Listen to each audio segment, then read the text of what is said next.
Move a little bit over. Hello, Teapot listeners. You are with Tanny B. And I'm Tanny D. What happened to your voice? She's gone extra high. I've gone extra low. Are you recording? Yes. Episode 5 live. Today is about finding. She needs a moment. Finding your tribe. Stop. I didn't know she pressed the record button. Well, you got me last time when I was doing your beauty stuff. You did. So we're here today, episode 5. It's episode 5. Tony. Episode 5. We're here about friendships, about finding your tribe with tea, titties, and terrific friends. Are you okay? Do you need to gather yourself? We have to spend hours sitting here with technical issues, just both feeling a bit like cruising, eating lots of yummy food. And then we thought, oh, we better do our recording. Yeah, and then what happened? And then I just press record without her knowing, and you got a beautiful, laughing, fabulous start to the episode, which is about friends, and it's also about those times in your life when your friends just disappear and your tribe's gone. And you go, what the fuck just happened? Where are they? Yes. It's about, I guess finding, yourself through these times as well, and how to cope when you are completely on your own at a time in your life where you think and relied on having all these people around you, and it might just not be the case. It is actually really quite hard to navigate through that. And so today's episode is zoning in a little bit on that and what makes up your tribe. And and also what you can do as a friend for someone that's in need, or we're just going to talk about friendships, but also, as you said, through crisis, what happens when something, end of marriage or a breakup or something that's just you never were expecting to happen to you, and you need to talk to friends and you lose some of them. Talking about that, aren't we? And also talking about how we can navigate that and what you can do as a friend to a friend that's going through something. You had a fact about 1 in 3 Australians. Oh, yeah. So 1 in 3 Australians feel lonely. And so I think it's a difference. you could have just said the whole fact. Yeah, but you really wanted to say it. I'm so lonely. You wanted to say, you said, Tina, I want to say lonely. the fact. So about it, didn't you? I did. And I like to also say there's difference between being alone and being lonely, because some people like to be alone. And I think it's different to being lonely. The main point out of this is that's why it is really important to have community around you. There's another thing today we're discussing is, the importance of community. It doesn't have to be a big community. Some people only have that one person. It's really important to even have just one person there, especially when you're going through hard times, because, So we all need a bit of love, don't we? So we're going to start spilling the real tea about friendships and some of our own experiences. And our own experiences. So I think I'm going first. Yes. So mine's more positive friendships. Yeah. I have had lost some friends, or friends have drifted when I went through my separation divorce, but they weren't my core group. So my core group, when I went through a difficult moment with my separation and I was left alone with 4 kids full time. My youngest at the time was 7 and my oldest was 14 at this time. And this is just around when COVID hit. So all of a sudden I was by myself, and I had some beautiful friends. I had one particular friend who rang me every day for a month just to make sure I was okay. And when you go through separation or loss or whatever, for me, my biggest thing was finance. All of a sudden you lose one income. So I remember my friend gave me like $50 so I could just buy some basic food for my kids. And that was massive. And I never forget that moment when she just came over. She lives 30 minutes from me, just came over to give me some money.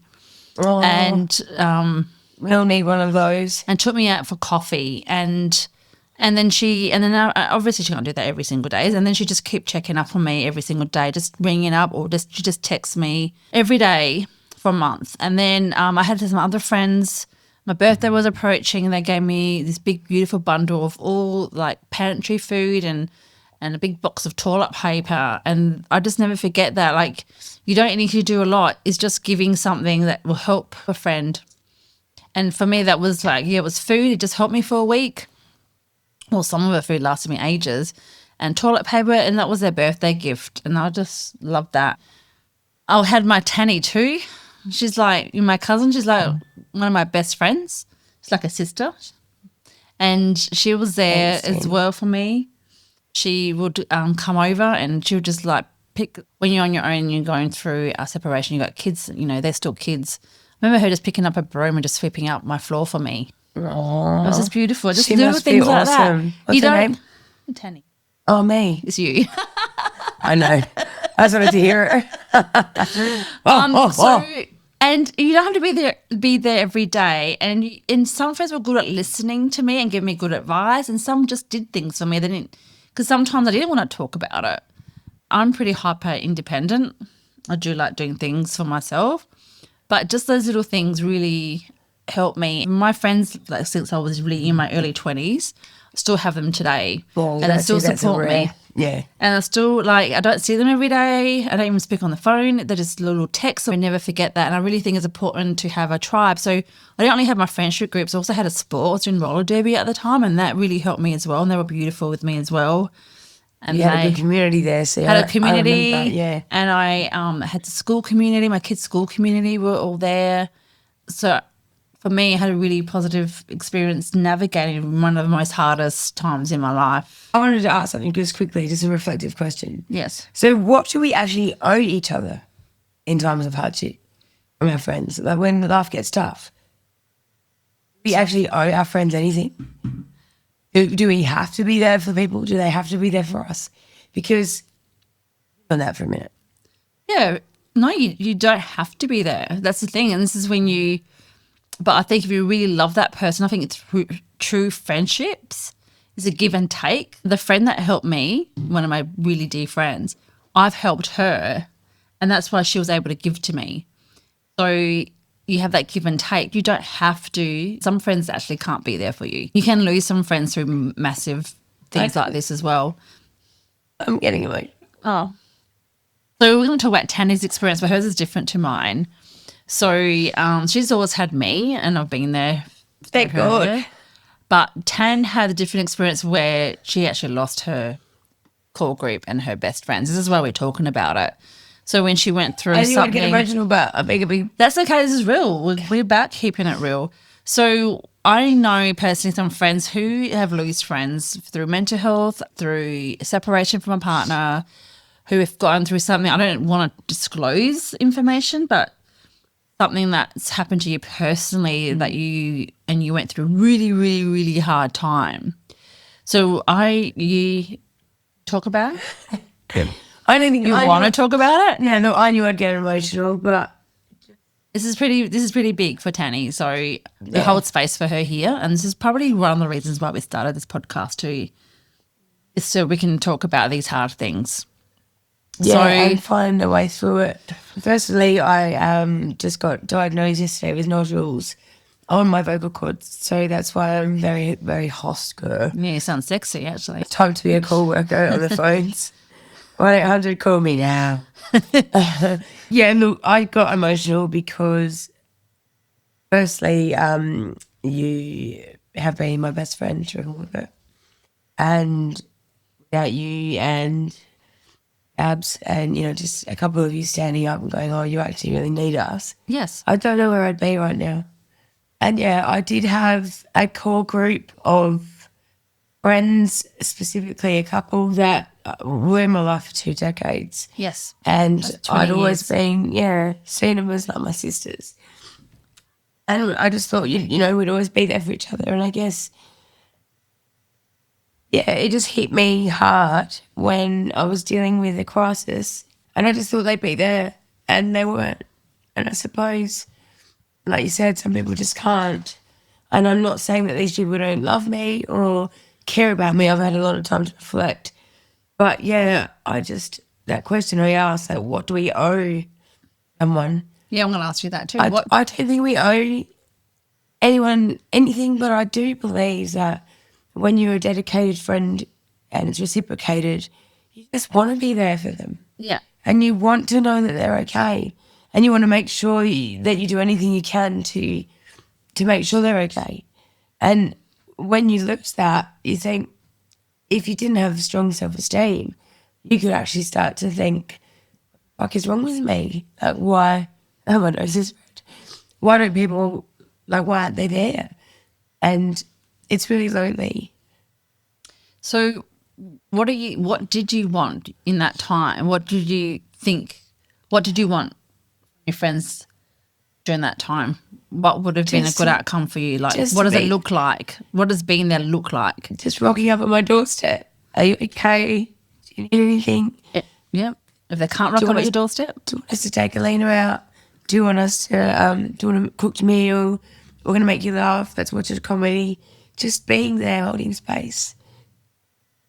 Yeah, and if someone can't be there for you, what else? Give them a message. Yeah, yeah. Thinking of you today. Exactly. I hope you're holding strong. But yeah, not abandon you. Yeah, so on that, on my tip for you as a friend, if your friend is going through something and you really can't be there for them emotionally because it's something you relate to, or you don't have the capacity to hold them in that moment, like it's too full on for your mental health, I think there's other ways to be a friend to someone in that need. I think you can send them a basket of fruit and nuts. I think you can send them a song. Fruit and nuts. Fruit and nuts. That's what I like. You're fucking nuts. Tina's currently holding my hand. I think you can send them a song. I think you can recommend them a movie to watch at home. Thinking of you. I know you're going through a hard time. Yeah. Watch this movie. It might help you reflect. Yeah. I think you can send them like a little text message thinking of you, hope you're okay. I might have my glasses now. I think you need to be open. I can't hold space for you. I can't talk about this stuff with you. But you're not alone. I'm going to send you a meal. You're not alone. I'm here. What can you do for that friend? Can you babysit for 2 hours?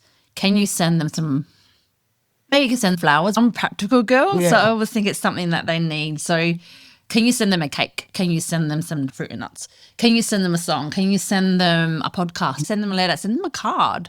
A funny card that makes them laugh. Just having know that they're there, that you don't have to sit there and be their counsellor. I am empathetic. I can listen to Tan talk, and I got that capacity to listen to people talk. But I have to say, not all people. There's some people I don't have that capacity for. If I don't have that real deep friendship for them, that love for them. My friends I can, but some friends I'm like, oh, do you have the right support? And I might give them a number or someone they can talk to because I actually don't have the time to be there for them at that moment. Or there's someone I've only known for like a week. I don't know them that well. So I get sometimes you can't be there for a friend, but we're talking about real like friendships that are years old. Yeah, and just finding your tribe. And emotions aside now, that just hit me for a minute.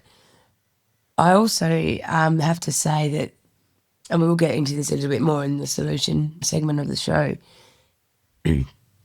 I have also had an incredible healing time, not having so many friends around me and really having to tap into who I was and be independent and go, no one's going to do this, no one's coming to save you. It's only you that can save you.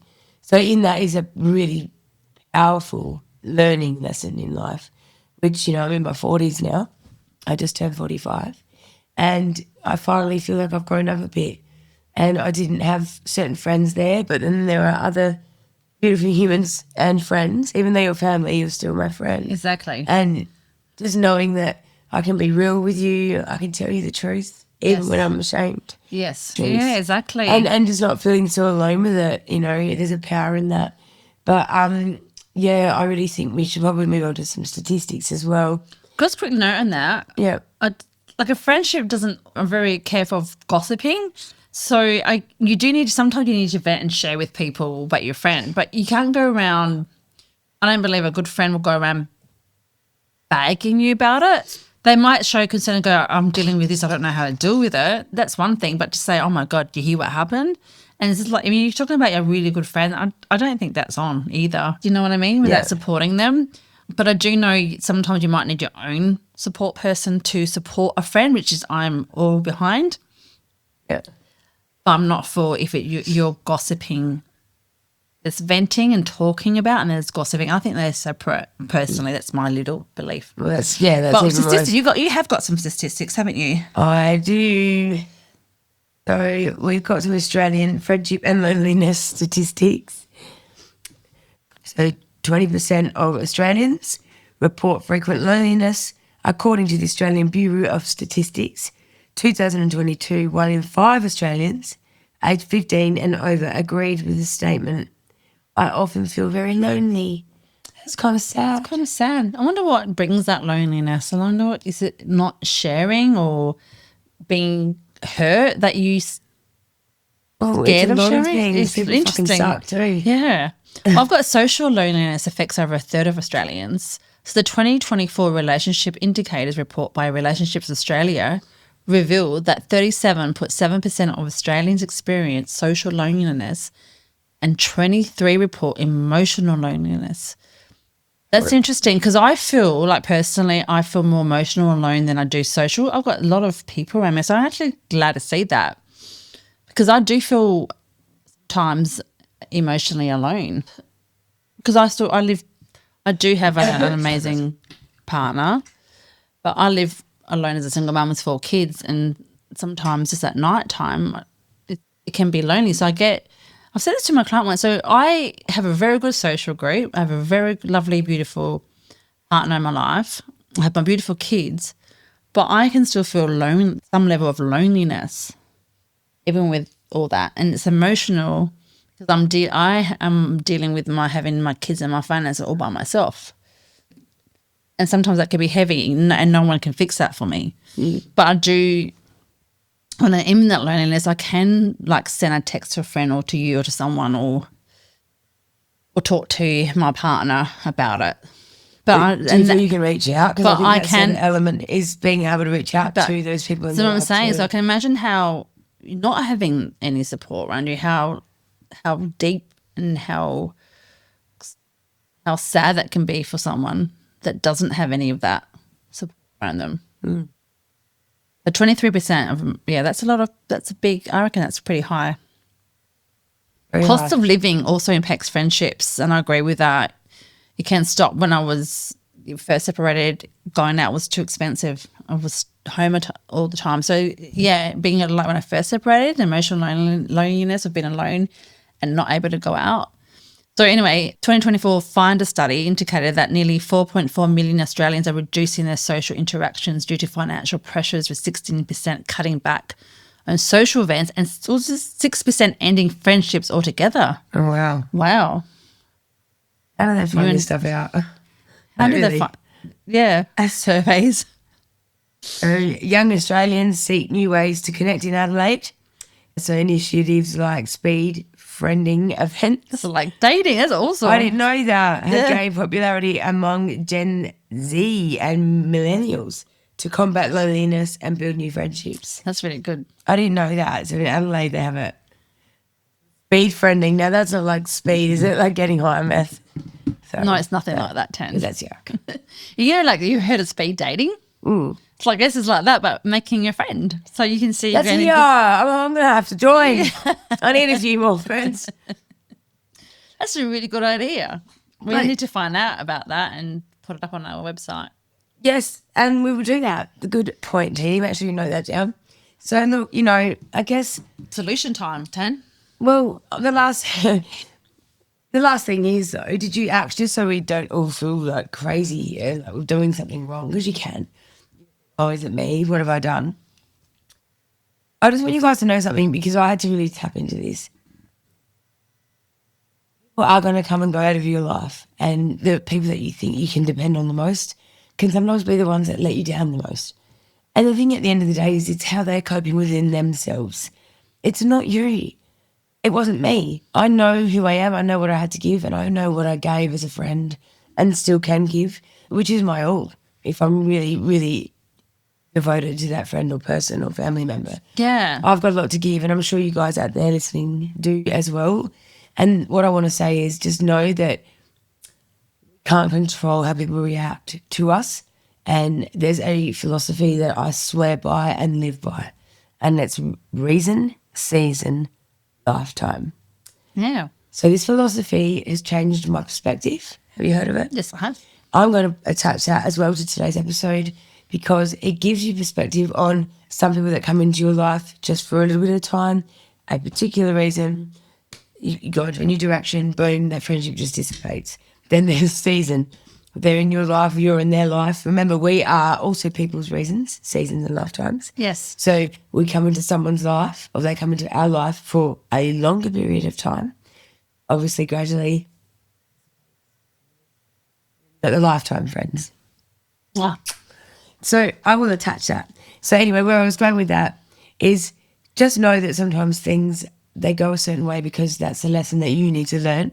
And even though it fucking hurts at the time, it's all about making sure you don't lose yourself in that and get really low on yourself and get depression and your self-esteem goes down and you just like, you feel like you're worthless. You're not worthless at all. It's just these people aren't your tribe.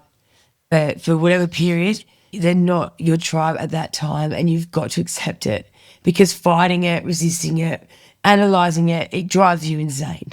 And at the end of the day, why put yourself through that? So the last statistic here is that there's actually, where is it? Oh, so the average adult loses half of their close friends every 7 years. So you're not alone. That's what I just wanted to point out there. That we all lose a lot of our friendships along the way and nothing is forever. I used to come from, I guess, the way we were raised and with our relationships, that we get with someone and we have to marry them and be with them forever, or we have friendships, it's got to be eternal. No, it doesn't. It doesn't. And that's actually what's helped me get through this.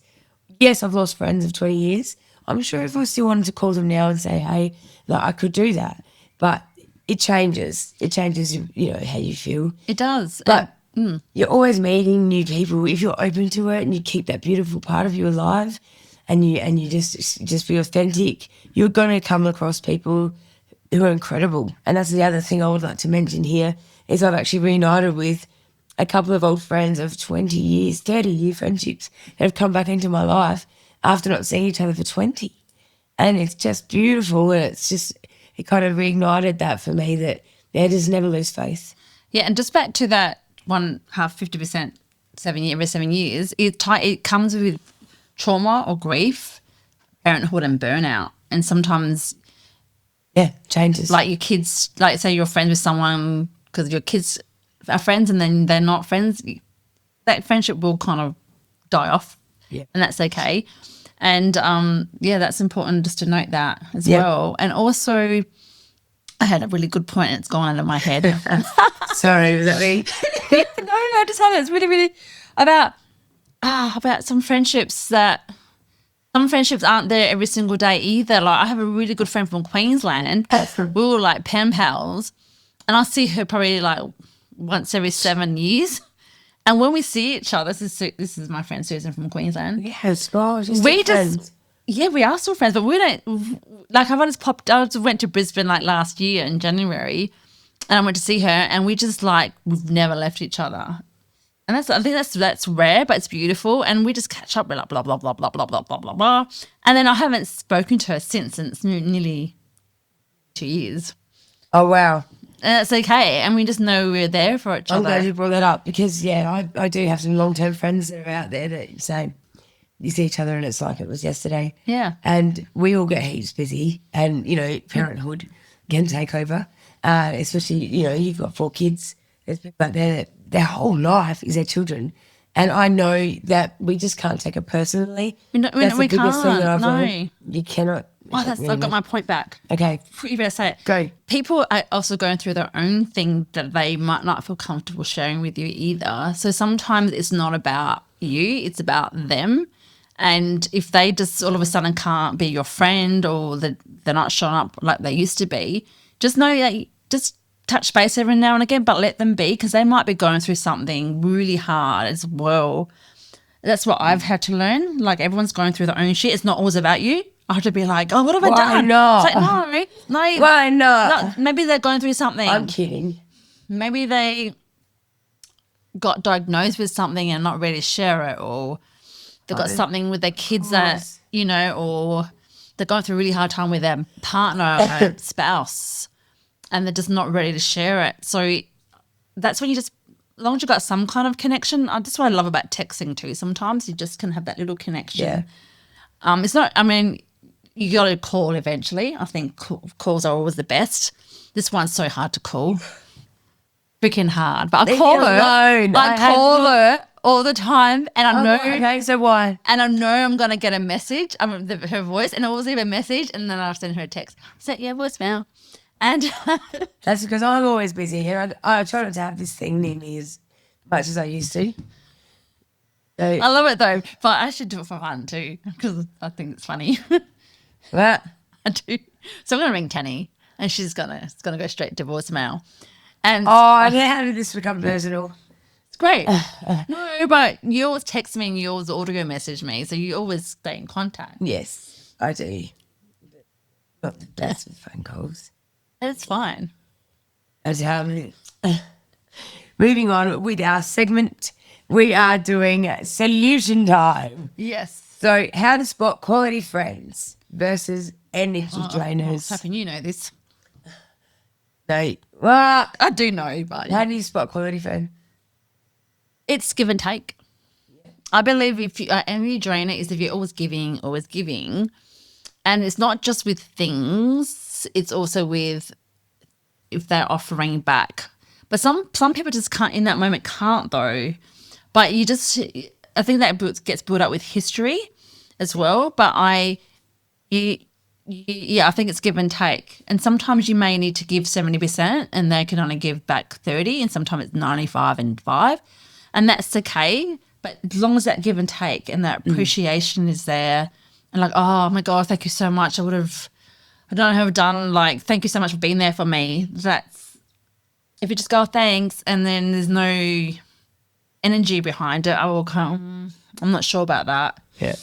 I think that might be an energy drainer. Yeah. What do you think? What's your? I don't know. This is just my feelings, people. Yeah. My opinions. How to spot quality friend versus energy drainers. A quality friend, look at the way that someone listens to you. Yeah, that's good. So when you're talking and someone goes, how are you today?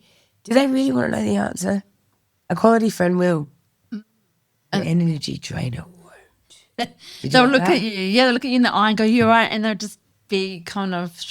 You would just know, wouldn't you? Yeah, and a quality friend will just be easygoing with a give and take. It's, it's like when you first meet a partner, like look for those signs of narcissism or someone comes on way too strong, like, whoa, like just pay yourself for those ones. But a quality friend, they just really give a shit and you'll know that, you'll feel it, and they'll do whatever it takes, I guess, life does get busy. So where I get my experience from here in saying this is, for example, you're busy as, Yes. but you just do something just to go, I know that you're there. I think that's a quality human. And might even just be checking in, you're okay. It can be that simple with you. Dropping off really yummy Tim Tam biscuits. Yeah, and then same thing back. You can be like, oh my God, I'm so sorry. I've been so because I missed your son's birthday recently. I'm still here for you. Just in my own world. You know that they're still there, and you can see when they're struggling, and you give them that space. I think it's being aware. I think some people make it all about them too, and I think it's really important to go, wait a minute, this is about them. They need their space. I'm going to give them some space, but I'm also just going to check in quickly. Yeah.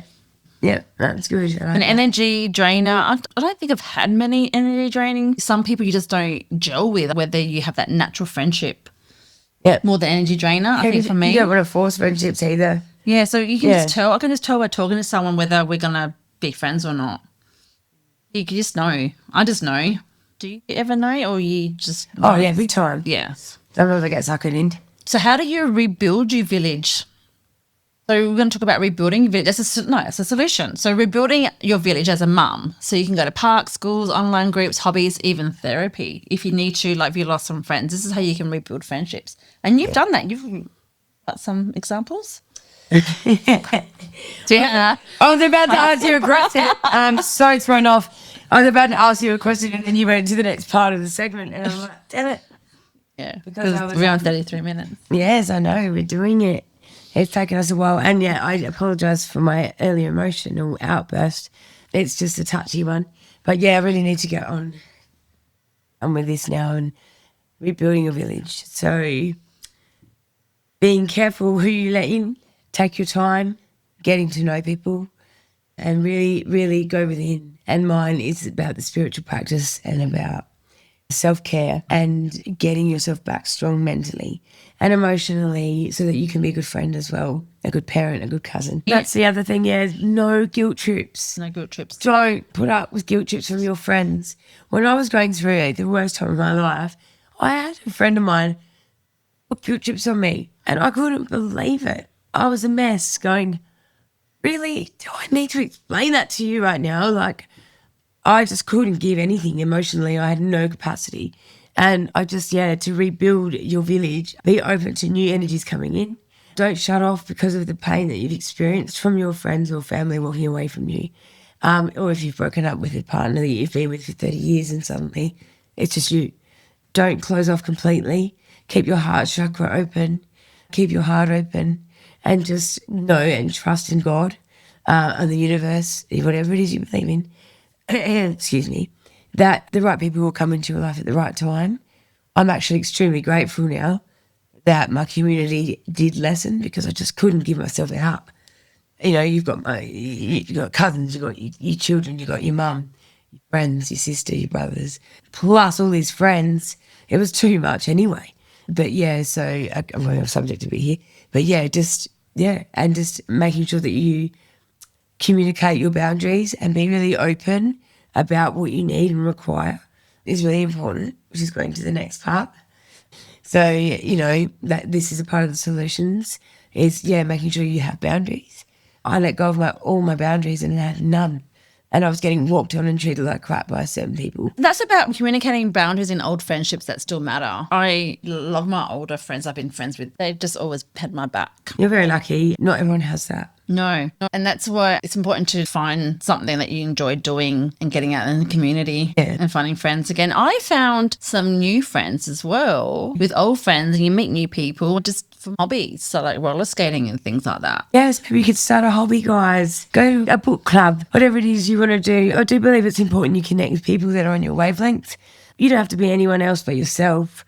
And that's the thing. I was always a little bit teased for being a hippie, but I actually love that because now I've attracted a few people in my life that are really down to earth and really into the stuff I'm into, and I get to just be myself with them. Well, next point here, we've got letting go without resentment when it's time to release people lovingly. That's a really big one. And I don't know if you heard of the Let Them Theory by Mel Robbins. Oh, yes, tell us about Mel That's Robbins. Amazing. I reckon we should do a segment on her. Yes. But you'll find her on Facebook and you can join her mini group. It's called Let Them. Let Them. And she's got other books out and it's just taken the world by storm. It's like you still love people, but you let them be in their emotions, and then you let yourself be who you are.